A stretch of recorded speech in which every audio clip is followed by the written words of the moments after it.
Hello viewers, today's video topic is headers.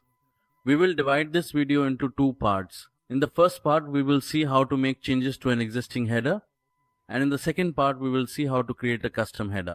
So as you can see right now, our header is showing a star, a menu, then a logo and buttons for the wishlist and cart. Now we want to add a search bar to the header, so let's see how we can do that. As you watch this video, keep in mind that our header is completely Elementor friendly. So you simply need to go to edit with Elementor by hovering over it and then edit the header with Elementor. Once your header is open in Elementor, you are free to make any changes you want.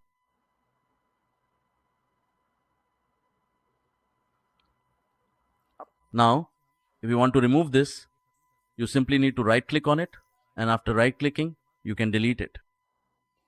Now if you want to add a search option here, you can see in the sidebar that we have multiple elements available. We can place any of these elements wherever we want according to our preference. At this point, we want to add the search element to the header. So we have the option for product search. Since our value pack is available, we'll add it to the header. You can see that it has now been added to the header and is visible. We'll give it a bit of width.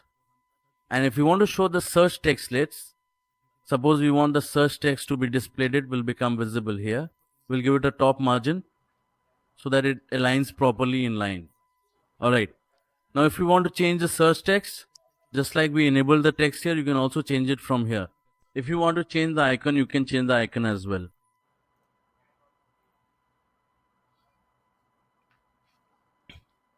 After that, if you want this logo that's appearing from our dynamic tags not to be shown, but instead you want to add a custom logo to your site, you can do that. For the new header we're creating, suppose this is the logo we've chosen from the media library. You can also upload a file if you want. From your system, as you saw, we changed the logo. If you want to revert and have the site's default logo from the settings visible again, we have the option of dynamic tags. You can go here and select site logo. Once you select the site logo, your logo will become visible.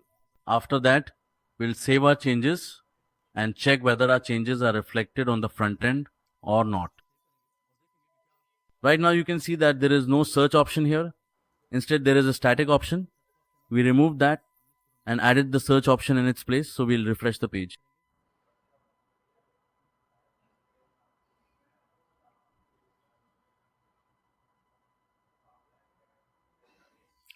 You can see that after loading our page, we now have the search option and it's working properly.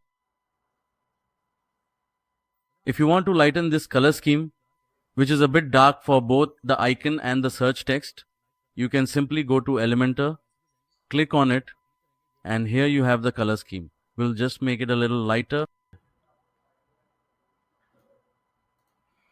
Now, turning our attention to the text element, we will proceed to the style section. Within this dedicated section, we will carefully adjust the settings to lighten the text as well, ensuring it achieves the desired visual appearance.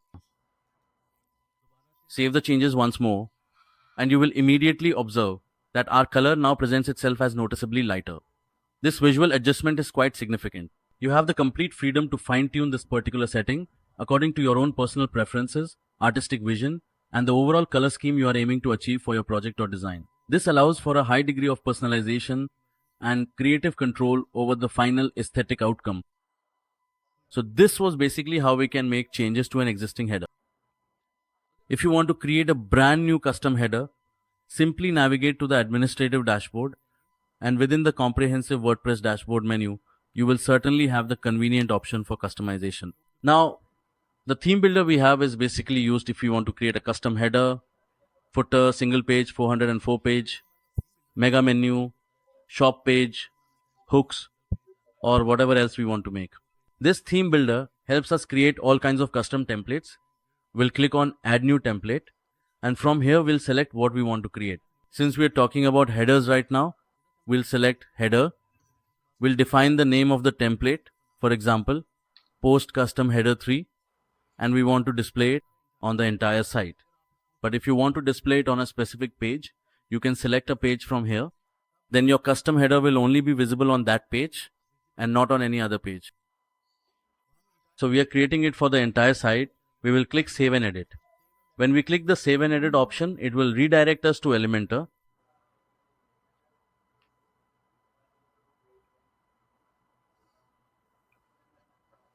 At this point, we have entered Elementor. So here, according to our preference, whether we have a template that we want to follow or we have specific requirements, we can create our own custom header as we like. So first, we will take a container and set the container to full width. After setting it to full width, you must have usually noticed that a header is always divided into 3 sections at least: a logo, menu, and buttons. But this is not necessary. You can divide it into as many sections as you like according to your preference. We will guide you through the process. Right now, we will divide it into 3 sections. So to do that, we need to add more containers. Click on Add Element. We have added another container. Set this container to full width as well. So now we have one container here. Since we want to divide it into 3 sections, we will take 3 containers and duplicate this one.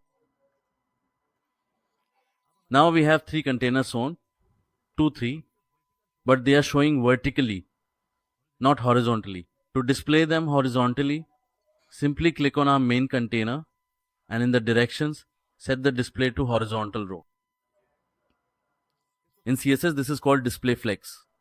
Now in our existing order, the menu is placed in the middle. We want the logo to appear on the left side.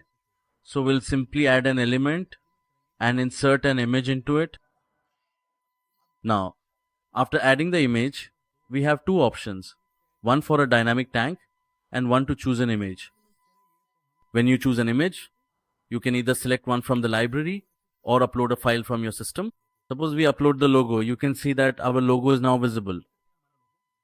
But if you want the default logo added in our settings to be visible, then you'll see there's an option for dynamic stack. Click on it and select site logo. In a few seconds, the logo of our site will start appearing here. Now let's move to the other option. The logo will load in a little while.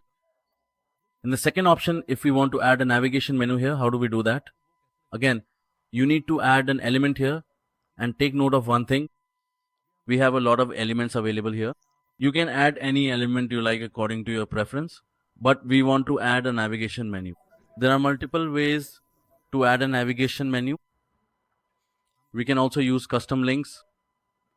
We can also use the navigation element provided by Cadence WP. We can also use the mega menu element, which will also help us to set up the navigation menu. Now, if we type navigation here, we have the Cadence WP menu. So let's place it here. Now the menu is visible to us. Where is this menu coming from? If you go to the admin dashboard and then to the appearance menu section, you'll see that our default menu is already created. It's named menu 1. So this menu is now visible here. Now, suppose we want to add an add to cart button and a login button in the header. How do we do that? Simply type mini cart here and add it here. Our mini cart has been added. There are multiple styles for it, which we will discuss in detail when we make a video about the main cart. For now, let's focus on the header, how to build the header. Also, we want to add the default login element that comes from value pack down. So let's add that as well. Now you can see that both of these are vertical. Just like we applied display flex to the default 3 containers in the header, in the same way, we'll target the main container of this and set it to display flex. Now we have multiple options for where we want to show the content at the start, in the center, or at the end. There should be space between them, space around them, or even space evenly distributed. After that, in the vertical alignment, you can choose where you want to display them, at the top, in the center, at the bottom, or if you want to stretch them, then we'll center it. After centering, we can also remove the default gaps that are applied. But if you want to add a gap, you can do that as well. If you want to set the row gap, you can adjust it according to your preference. Similarly, there's a column gap option. Basically, these are further settings in Elementor that you can customize as you like. Now, the idea we started with was to divide it into 3 sections, one for the logo, then the menu, and then the songs. We've basically set that up, but if you look, our button logo and menu are not aligned in a straight line. To align them, if you look right now, our logo is a bit at the top. We'll go into its advanced settings and give it a top padding of 10 pixels, and you can adjust that as per your preference. Similarly, we have this here, which we've already centered. If you want, you can also align it to the center, and then if you want to add padding by going into the advanced settings, you can do that as well. Alright, now we will proceed to save the changes that we have made. We have now successfully saved all of the modifications. Now we will carefully load our front-end application and meticulously check whether our newly created header element is indeed visible or not. The header that we meticulously created is unfortunately not visible, primarily because we intentionally positioned the logo on the far left side and the navigation menu precisely in the very center of the layout. The rest of the buttons are as they are. Don't get confused by these icons. They are provided by the Elementor options. Since these icons are there, you can change the icons if you want.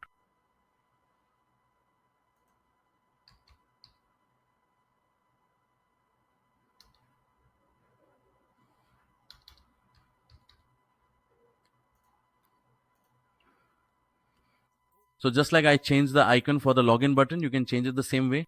If you want to change the icon for the cart, you can change that too.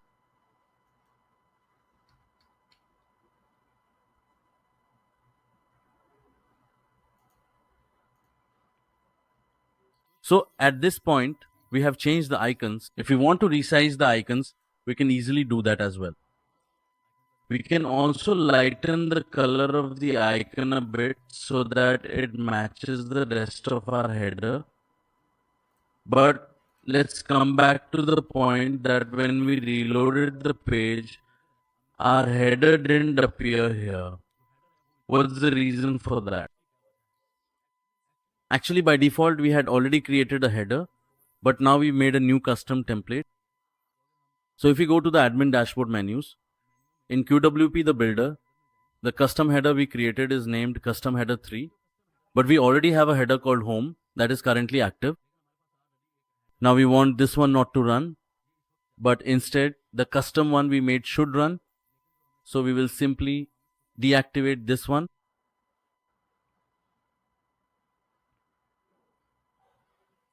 Now, when you come to the front end and load your page, you will see that your new custom header will load and start becoming visible to you. Yes, at this moment our header has become visible to us, but here you might be confused because we added 2 buttons in Elementor for login and one for add to cart, but here we are seeing only one button. Why is that? Is because we are currently logged in to the site, so the login button is not visible. If we open the site in another browser or in incognito mode where we are not logged in, you will see that our login button will be visible there and we can log in from there.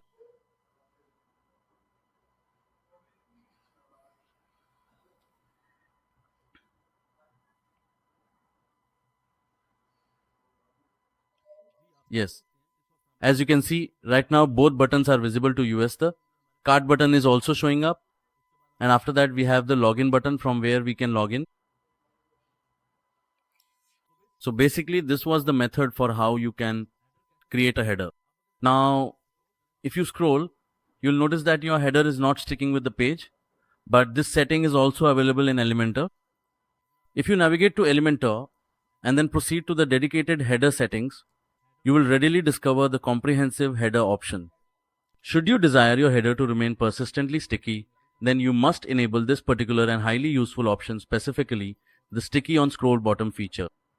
Now, if you proceed to the front end of your website and meticulously reload your current page, you will clearly observe that your header has now become consistently and effectively sticky, providing a seamless user experience. you can see that your header remains visible as you scroll. If you turn off this option, then let's see what happens. You can enable the hover effect or add an overlay. Now, let's observe what changes appear in our header. We will reload our page again so that the changes we've saved are reflected.